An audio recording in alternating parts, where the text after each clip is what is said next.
ناظرین، ایک دفعہ پھر آپ کو اپنے یوٹیوب چینل پہ خوش آمدید کہتے ہیں۔ اے ایم ٹی وی سے آج ہم آپ کو تجزیہ سنا رہے ہیں کہ کل جو جلسہ ہوا متحدہ اپوزیشن کا پی ڈی ایم کا 13 دسمبر کو، اس کے حوالے سے آج الیکٹرانک میڈیا میں بہت زیادہ بات ہو رہی ہے اور مسلسل یہ بات لوگوں کو بتائی جا رہی ہے، ہیمپر کی جا رہی ہے ان کے ذہنوں میں کہ جلسہ ناکام ہو گیا، لوگ آئے نہیں جن کی اتنی زیادہ نشستیں تھیں لاہور سے، اور ان لوگوں نے نواز شریف کا بیانیہ مسترد کر دیا۔ نواز شریف کی جب تقریر شروع ہوئی لوگوں نے واپس جانا شروع کر دیا۔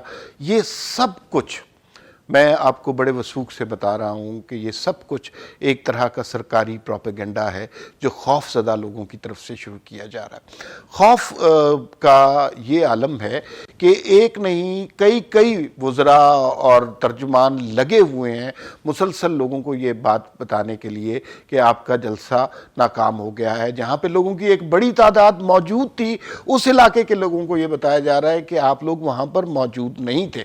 پھر اس کے بعد جو زبان استعمال کی جا رہی ہے، مثلا فردوس عاشق اعوان کا یہ جملہ بہت ہی تکلیف دہ تھا کہ لوگوں نے نواز شریف کا غلیظ بیانیہ مسترد کر دیا۔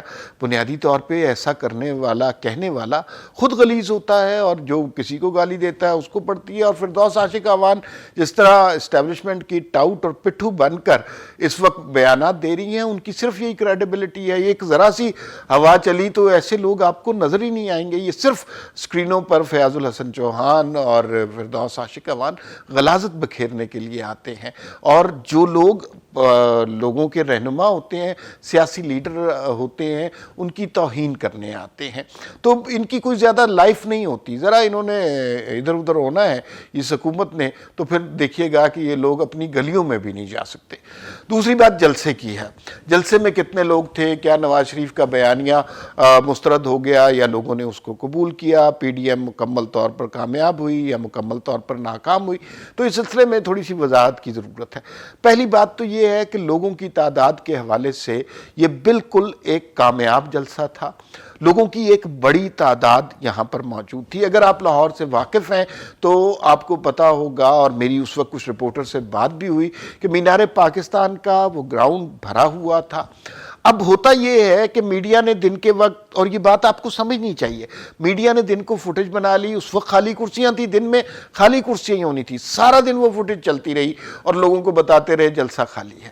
جلسے میں 6 بجے کے بعد لوگوں کی آمد میں بے انتہا اضافہ ہوا، اور ریلیاں کی ریلیاں آ رہی تھی، بہت سارے لوگ راستے میں بھی رہ گئے۔ آزادی چوک جو ہے وہاں سے مینار پاکستان کا یہ گراؤنڈ نظر آتا ہے۔ کچھ رپورٹر وہاں پہ کھڑے تھے اور وہ کہہ رہے تھے کہ ابھی بے تحاشا لوگ ٹریفک میں پھنسے ہیں، جوک در جوک آ رہے ہیں لیکن ان کو رستے نہیں مل رہے، اور وہ سارا ایریا بھی جیم پیک تھا۔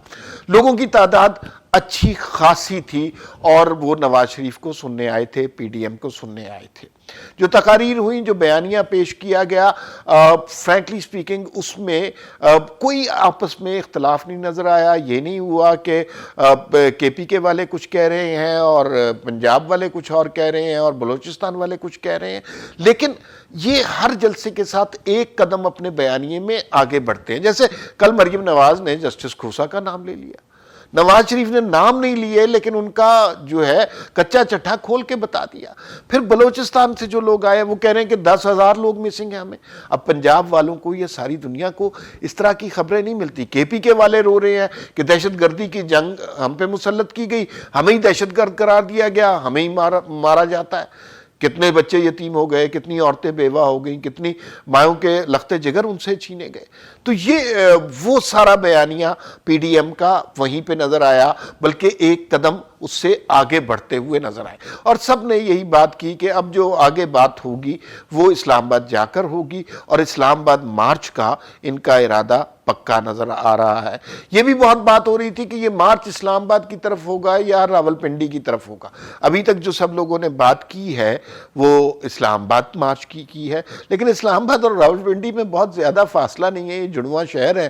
کوئی پتہ نہیں کہ اگر ان کو بہت زیادہ تنگ کیا گیا اور اس طرح کی غلیظ رپورٹنگ کی گئی تو شاید یہ اپنا رخ راولپنڈی کی طرف موڑتے ہیں۔ دوسری حکومت کے خوف کی دیکھیے، جلسے کی رپورٹنگ اخبارات میں ہوتی ہے، ٹیلی ویژن پہ تو وہ بے ضمیر صحافی، بے ضمیر اینکر اور زرخرید تجزیہ کار بیٹھے ہوئے ہیں، لیکن جو اخبارات تھے آج کے، آپ پاکستان کے سارے میجر اخبارات دیکھ لیجئے، ان کے اوپر اتنے بڑے بڑے اشتہارات دیے گئے ہیں حکومت کی طرف سے کہ ان کے اوپر کوئی گنجائش ہی نہیں ہے خبر دینے کی۔ یہ بڑا پرانا طریقہ ہے جو بیسیکلی لوگوں کی خبر تک ایکسیس کو روکنے کا ایک طریقہ ہے، لیکن یہ ہتھ کنڈے زیادہ دیر چل نہیں سکتے اور لوگ ان باتوں کا مذاق اڑانا شروع کر دیتے ہیں۔ آج عثمان بزدار کی اخبارات میں اتنی بڑی بڑی تصویر تھی، ان کی تصویر تو شاید ان کے خاندان والوں نے کبھی اپنے پاس نہ رکھی ہو، جتنی بڑی بڑی آج کے اخبارات میں شائع کر دی گئی، جس کا مقصد صرف یہ تھا کہ وہ جگہ فل کر دی جائے اور خبر لوگوں تک نہ پہنچے۔ الیکٹرانک میڈیا مکمل کنٹرول میں ہے، وہاں پر جو نوکری کرتا ہے وہ اجازت سے نوکری کرتا ہے، جو تجزیہ دیتا ہے وہ اجازت سے دیتا ہے، اور یہی ان کی روٹی روزی کا ذریعہ ہے۔ چینل سارے مفلوج ہو گئے ہیں، صحافت یہاں پر اپاہج ہو کر رہ گئی ہے۔ اچھا، پھر اس کے بعد ہم جب جلسے کی بات کرتے ہیں اور حکومت کے خوف کی بات کرتے ہیں تو ہمیں تھوڑا سا جلسے کے منتظمین کے حوالے سے بھی بات کرنی چاہیے۔ کل نواز شریف کی تقریر جو تھی وہ لائیو نہیں تھی، وہ ریکارڈڈ تھی۔ جب لائیو تقریر ہوتی ہے لوگ اس سے زیادہ ریلیٹ کرتے ہیں۔ دوسری بات یہ ہے کہ جلسے کے تمام ہی قائدین کا بہت اچھا استقبال کیا گیا، لیکن جو پذیرائی مریم نواز کو نصیب ہوتی ہے، جس طرح لوگ ان کے ساتھ ریلیٹ کرتے ہیں، ویسی کسی اور کو نصیب نہیں ہوتی۔ تو تھوڑا سا ارینجمنٹس میں یہ ہونا چاہیے، ایک تو نواز شریف کی تقریر پہلے ہونی چاہیے اور مریم نواز کی تقریر سب سے آخر میں ہونی چاہیے، اس لیے کہ لوگ انہی کو سننے کے انتظار میں بیٹھے ہوتے ہیں۔ کل کے جلسے میں دوسرا ایک مسئلہ یہ تھا کہ سردی بہت زیادہ ہو گئی تھی۔ سردی کی وجہ سے یقیناً کچھ لوگ ایک خاص وقت کے بعد اتنی موسم کی شدت کو برداشت نہیں کر سکے ہوں گے۔ تیسری بات یہ ہے کہ کرونا کا خوف بھی پاکستان میں بہت زیادہ پھیل رہا ہے یا پھیلایا جا رہا ہے۔ یہ وہی کرونا ہے جو حکومت کے جلسوں میں نہیں پھیلتا، وہاں پر اس کی رپورٹنگ بھی ہوتی ہے اور کوریج بھی دکھائی جاتی ہے، لیکن جب اپوزیشن کا کوئی جلسہ ہوتا ہے تو وہاں پہ فیئر کریٹ کر دیا جاتا ہے۔ تیسری بات، چوتھی بات اس سلسلے میں یہ ہے دہشت گردی کے تھریٹس۔ یہ بالکل سچی بات ہے کہ پاکستان میں دہشت گردی کے بڑے بہیمانہ واقعات ہوتے رہے ہیں۔ آپ جب اس طرح کے تھریٹ دے دیتے ہیں تو پھر لوگ، ظاہر ہے جو عام لوگ ہیں وہ تھوڑے سے خوف زدہ ہو جاتے ہیں کہ دہشت گرد داخل ہو گئے ہیں اور وہ حملہ کرنے والے ہیں، ان کے پاس اس طرح کا بارودی سامان ہے۔ بھئی اتنی ساری تفصیلات آپ کے پاس موجود ہیں تو ان کے حملے کا کیوں انتظار کر رہے ہیں؟ آپ کو سب کچھ پتا تو جا کے انہیں پکڑ لیں۔ یہ بنیادی طور پر وہ سارے مسائل ہیں جو خوف کے مسائل ہیں۔ دیکھیے، جب اسلام آباد مارچ کی، ابھی آپ کو تھوڑا سا اندازہ ہوگا کہ آگے میڈیا کرے گا کیا، ابھی یہ ابتدا ہے۔ جب یہ اسلام آباد مارچ کی طرف جائیں گے تو آپ کو خالی سڑکوں کے ویژول دکھائے جائیں گے، آپ کو ایسی سڑکوں پہ جہاں صرف چند موٹر سائیکل والے ہوں گے ان کے ویژول دکھائے جائیں گے، اور پھر یہ ڈھول بجانا شروع کر دیں گے کہ تباہ ہو گیا، پی ڈی ایم کا نظریہ تباہ ہو گیا، ان کا بیانیہ فوت ہو گیا، نواز شریف کو اب کوئی بھی نہیں سننا چاہتا۔ لیکن جو گراؤنڈ پہ سچویشن ہوگی نا وہ بہت مختلف ہوگی۔ اگر یہ دیکھیں پاکستان کی تاریخ میں ہو کیا رہا ہے، پاکستان کی تاریخ میں پہلی دفعہ تمام جمہوری قوتیں ایک دوسرے کے ساتھ جڑی ہوئی ہیں، اس لیے کہ وہ عوام کے حقوق کے لیے باہر نکلی ہیں۔ وہ جماعتیں بھی ہیں جن کی چند سیٹیں ہیں، وہ جماعتیں بھی ہیں جن کی اسمبلی میں آدھی نشستیں ہیں، لیکن دونوں طرح کی جماعتوں کو ایک جیسا احترام دیا جا رہا ہے۔ مریم نواز نے کل ایک بہت خوبصورت بات کی کہ یہ جو صورتحال ہے اس میں پنجاب بھائی کا، سگے بھائی کا کردار ادا کرے گا، بڑے بھائی کا نہیں۔ اس کا مطلب ہے کہ جو ماضی میں ہمیشہ سیاسی جماعتوں میں اپنی دہاڑی لگانے کی رسم شروع ہو جاتی تھی وہ اب نہیں ہو رہی۔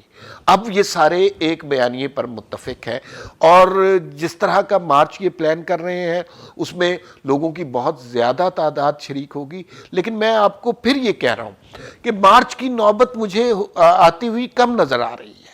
یہ خوف زدہ لوگ وہ ہیں جو 500,000 لوگ سے خوف زدہ ہو جاتے ہیں، اور کل کا جلسہ ان کے خوف میں ہر لمحے اضافہ کر رہا ہوگا، اور وہ خوف آپ کو ٹی وی سکرینوں پر غلیظ سرکاری ترجمانوں کی زبان سے بہتا ہوا، رستا ہوا نظر آ رہا ہوگا۔ یہ بنیادی طور پر یہ سارے لوگ ایک ایسا ناسور بن گئے ہیں معاشرے کا، جو الیکٹرانک میڈیا کے تجزیہ کار اور اینکر ہیں، جو عوام تک درست خبر نہیں پہنچنے دینا چاہتے۔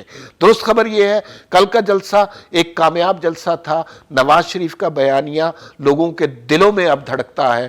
اور ابھی ہم یہ گفتگو کر ہی رہے تھے کہ اس دوران پی ڈی ایم کا لاہور میں ایک مشترکہ اعلامیہ سامنے آ گیا، اس کے بارے میں بات کر لیتے ہیں۔ دیکھیے، جو کچھ آج چینلوں پہ ہوتا رہا، جو کچھ سرکاری ترجمان کہتے رہے، پی ڈی ایم کا رویہ اور مشترکہ اعلامیہ اس سے بالکل مختلف ہے، بلکہ وہ اور زیادہ اگریسو موڈ پر جا رہے ہیں۔ اب انہوں نے واضح طور پہ کہہ دیا ہے کہ 31 دسمبر تک سارے استعفے اپنے جمع کرا دیں اور جنوری کے آخر تک یہ حکومت مستعفی ہو جائے۔ پھر اس کے بعد انہوں نے بڑی کڑی تنقید کی اس بات پر کہ جس طرح چینلوں کا رویہ رہا، جس طرح مریم نواز کو ٹارگٹ کیا گیا، پی ڈی ایم کے جلسے کو ٹارگٹ کیا گیا، یہ بنیادی طور پر انتہائی غلط بات ہے۔ پاکستان کے عوام کو سچ جاننے کا حق ہے، اور مولانا فضل الرحمان نے اس پہ ایک چیز اور ایڈ کی، اور ہر روز ایک نئی چیز ایڈ ہو رہی ہے۔ جیسے کل جلسے میں مریم نواز نے یہ بتایا کہ ایسی پارلیمنٹ کو ہم کیوں مانیں جسے آئی ایس آئی کا ایک کرنل چلا رہا ہے۔